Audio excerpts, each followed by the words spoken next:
Dari California, kembali saya mengucapkan selamat hari Sabat kepada seluruh anggota gereja Masehi hari ke-7 Jemaat Solafide dan saudara-saudara yang kekasih dimanapun saudara berada pada malam hari ini. Kita sedang mengikuti pembahasan mengenai kebenaran oleh iman.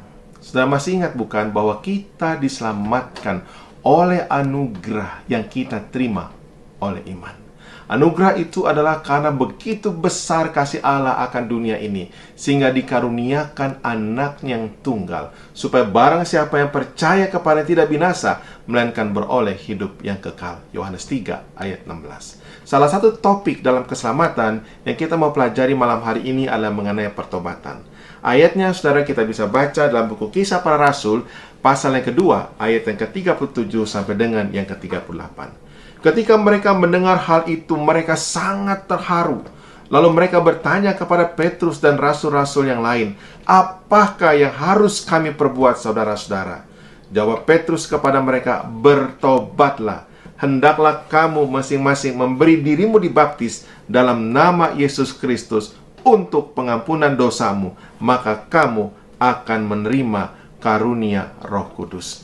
Jadi saudara-saudara sekalian, pada saat Petrus dalam khotbahnya meninggikan Kristus, dan Kristus itulah kemudian yang menarik orang-orang itu datang kepada dia, sehingga hati mereka terjamah dan terharu. Lalu mereka bertanya, "Apa yang harus kami buat supaya kami itu selamat?"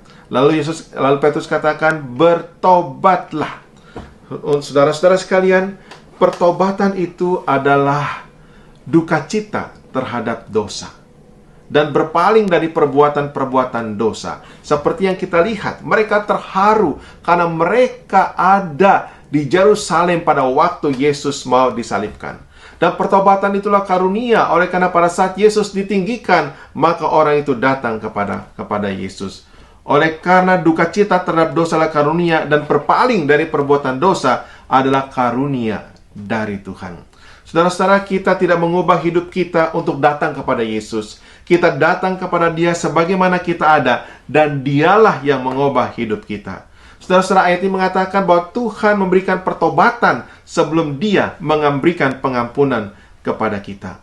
Malam hari ini, saudara-saudara, biarlah kita selalu mengingat bahwa pertobatanlah bagian yang penting. Kita tinggalkan dosa-dosa kita, kemudian kita berpaling meninggalkan dosa itu dan mengarah hidup kita kepada Yesus, dan tinggalkan tempat dosa itu, dan kita berjalan bersama-sama dengan Dia setiap hari.